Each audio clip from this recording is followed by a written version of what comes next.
Bonjour ou bonsoir mes chers enfants. On a déjà vu dans l'histoire l'intelligence de Juha, comment Juha a été intelligent en tirant 3 fois d'affilée sans se prendre la peine de la mort. Et maintenant, je choisis une autre histoire intitulée Le Pacha et la princesse. Et à vous maintenant de reformuler cette histoire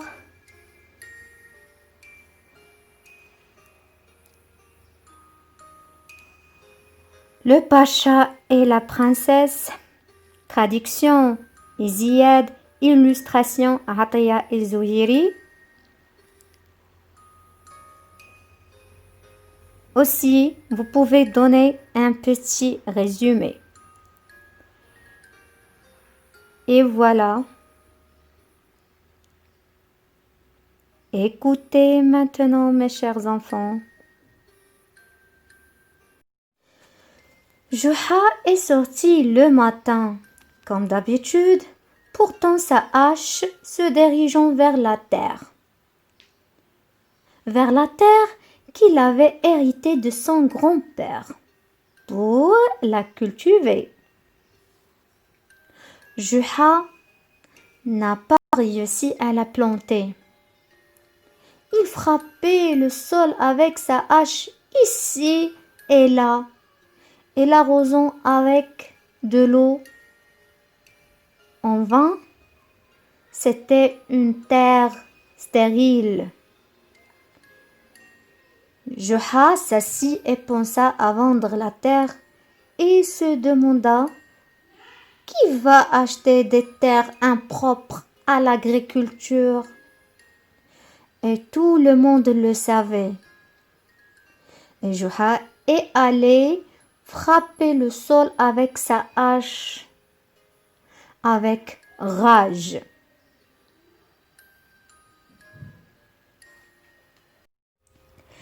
La hache frappa quelque chose.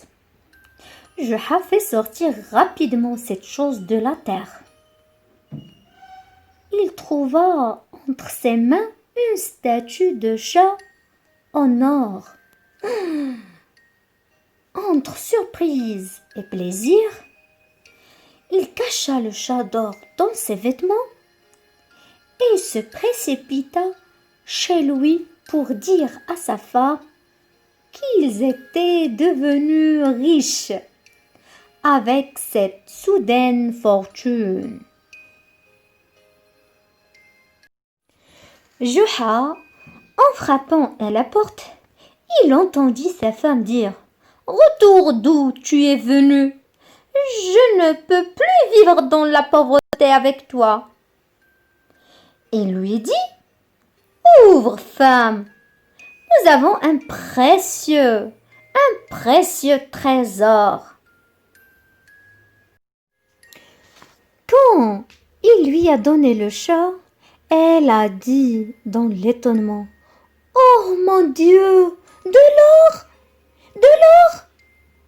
Juha a dit « Ça vaut beaucoup, je vais le vendre et t'acheter ce que tu veux. » Elle lui a dit « Nous voulons un palais, des serviteurs, c'est cher et ça va nous sauver de la pauvreté. » Juha a dit « C'est un chef-d'œuvre rare.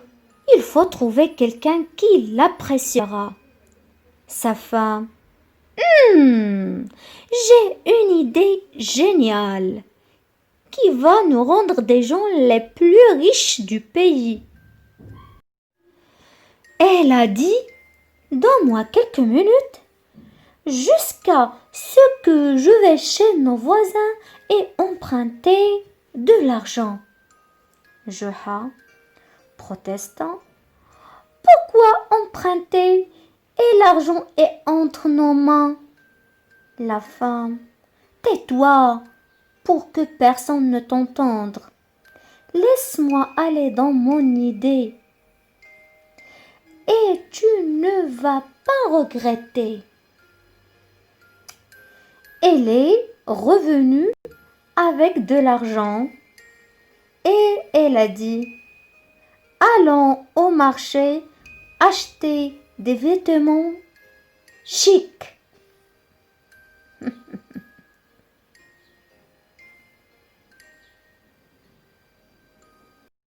Juha se demanda, qu'est-ce qui se passe dans la tête de ma femme?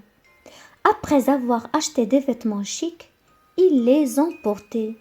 La femme. Maintenant, quand le wali turc nous verra, il pensera que nous sommes riches. Juha a dit, je ne comprends pas ce que tu veux dire. La femme. Nous irons vers lui et il lui offrir ce chef-d'œuvre rare. Et il va l'apprécier et il va payer beaucoup d'argent. Quand le wali a vu le chat, il était impressionné. Quel beau cadeau! La femme, je l'ai hérité de mon grand-père, monseigneur.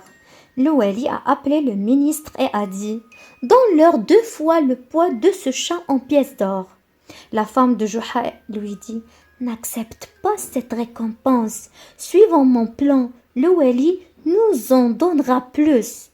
Juha a dit, nous ne voulons rien, monseigneur. Nous avons beaucoup d'or et ce don est une expression de notre sincérité.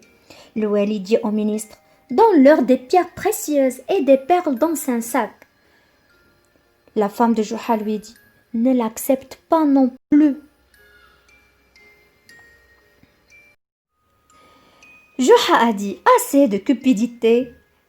Nous ne serons pas en mesure de transporter plus de sacs. La femme, je vais les porter moi-même.